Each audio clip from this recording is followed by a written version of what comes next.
Stanley Hotel looks beautiful in the daylight, but once night falls, its walls whisper, its windows breathe, and its rooms remember every guest who never checked out. And tonight, someone new is about to join them. They say legends cling to the mountains of Colorado, and no legend is darker than that of the Stanley Hotel in Estes Park. To most tourists, it's a beautiful colonial-style hotel with wide porches and mountain views. But to those who've stayed overnight, it is something else entirely, a place where the line between the living and the dead grows dangerously thin. Ryan Matthews had heard the stories his entire life. Growing up in Denver, classmates dared each other to book a night in room 217, the infamous suite where chambermaid Elizabeth Wilson was nearly killed in a gas explosion in 1911. Since then, countless guests swore they'd seen her ghost, quietly tucking in sheets or flicking the lights on and off. Ryan never believed in ghost stories, but when his friends bailed on their Halloween trip, he decided to drive up to the hotel alone. Something about the challenge of facing the infamous Stanley on his own filled him with reckless courage. The sun was just sinking when he pulled into the long driveway. The hotel loomed ahead, its white facade glowing gold under the last light of day. Ryan parked, grabbed his overnight bag, and felt the cold mountain wind brush against his neck. For a second, he swore someone had whispered his name, but when he spun around, the driveway was empty. He laughed it off and headed inside. The lobby smelled faintly of old wood and something sweeter, like roses long since dried. Chandeliers sparkled above his head, and portraits of long-dead guests lined the walls.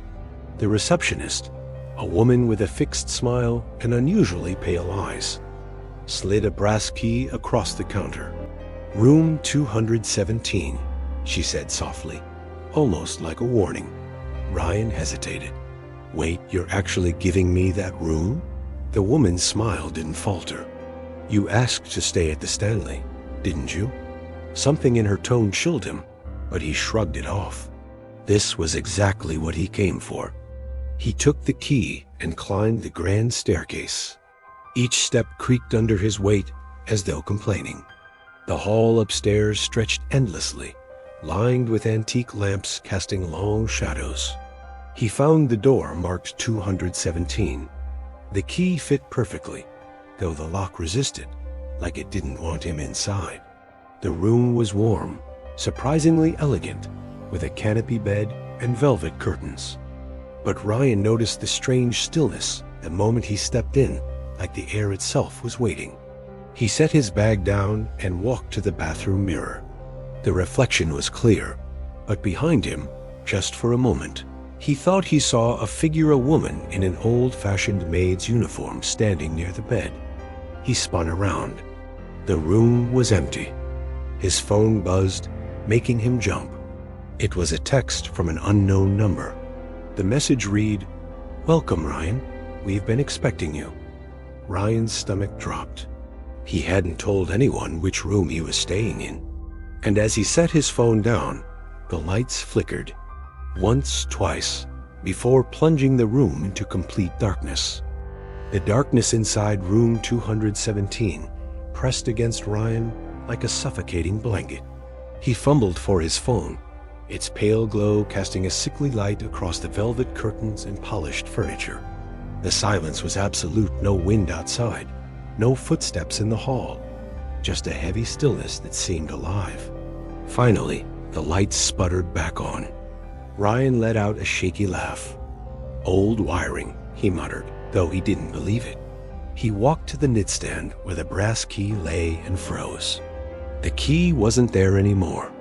In its place sat a single wilted rose, its petals blackened as though burned. He stared at it, unease crawling up his spine.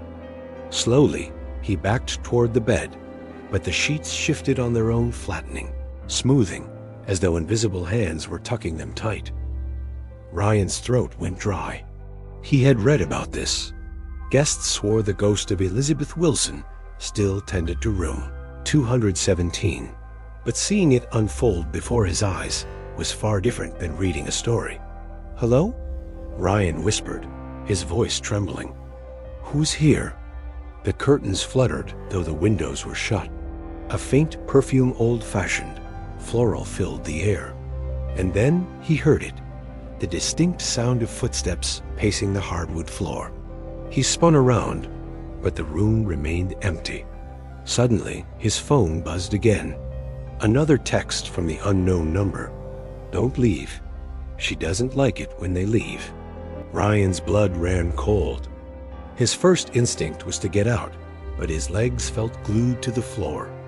Gathering his courage, he lunged for the door. The brass knob turned under his hand, but when he yanked, it didn't budge. He twisted harder, slammed his shoulder against the door, but it was locked tight from the outside. Panic clawed at him. He pounded on the door, shouting for help, but the hallway beyond stayed silent. He turned back toward the room, and that's when he saw her. A woman stood at the foot of the bed. Her figure was faint, translucent, but her features were sharp, hollow cheeks, dark eyes, and a maid's uniform from another century. She stared at him with a mixture of sorrow and anger. Ryan stumbled backward. You're Elizabeth, aren't you?" he stammered. The ghost tilted her head slowly, and then she moved one moment across the room, the next an inch from his face. Her lips didn't part, but her voice echoed inside his skull. "You shouldn't have come here alone." Ryan's chest tightened. His vision blurred. The ghost reached out a hand, cold mist curling from her fingertips. He staggered away, but she followed, her eyes burning brighter, her presence heavy. Then came a sound so loud it rattled the windows, a thunderous bang from inside the wardrobe. Ryan whipped his head toward it. The doors trembled violently, as though something inside was desperate to break free. The ghost of Elizabeth vanished, and from the wardrobe came a voice, low, guttural, nothing human. "He belongs to us now." The wardrobe rattled like it was about to split apart. Ryan's pulse hammered in his ears as the guttural voice echoed again. "He belongs to us now." The doors flew open with a violent crack. A cold blast surged through the room, extinguishing the light. From inside the wardrobe, darkness poured out, not just shadows, but something thicker, heavier, like smoke alive with movement. Within it, shapes writhed, faces stretched in agony, mouths frozen in silent screams. Ryan stumbled back, his body pressed against the wall. "No," he whispered, "this can't be real." The spectral figure of Elizabeth appeared once more, but this time, her sorrowful gaze was fixed on the black mass spilling from the wardrobe. She raised her hand toward Ryan, as if urging him to run. Her voice, though distant, rang clear in his head. "You must leave before they take you too." Ryan bolted for the door, but it remained sealed tight. He rammed his shoulder against it again and again, but it wouldn't open. Behind him, the smoky mass coalesced into something with arms, claws, and eyes glowing like embers. The voices rose in unison whispers, cries and laughter, overlapping in a maddening chorus. "Help me," Ryan shouted, his throat raw. Elizabeth moved between him and the creature, her form flickering as if she were straining to hold it back.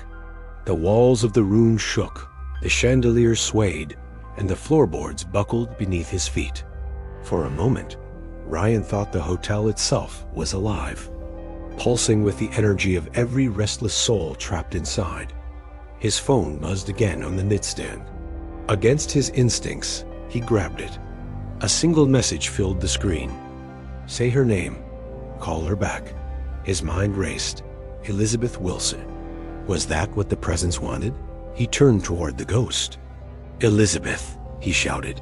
"Elizabeth Wilson." The creature shrieked, recoiling as if the name itself burned it. Elizabeth's form grew brighter, her face softening with relief. She lifted her hands, light pouring from them, pressing the shadow back toward the wardrobe. The voices screamed louder, but one by one they faded, sucked back into the darkness.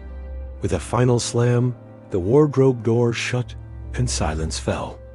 Ryan collapsed onto the floor, gasping for breath.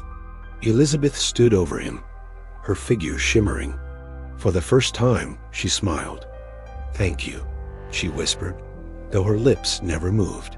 "But remember, the hotel never forgets." Her form flickered and then dissolved into the air, leaving the room eerily still. The doorknob rattled. Ryan leapt to his feet, twisting it desperately. This time, the door swung open easily. Without a second thought, he bolted down the hallway, his footsteps echoing. The hotel felt alive, watching him, its walls breathing with secrets. He didn't stop until he burst through the lobby doors into the cold mountain night. When he reached his car, he dared one last glance at the hotel.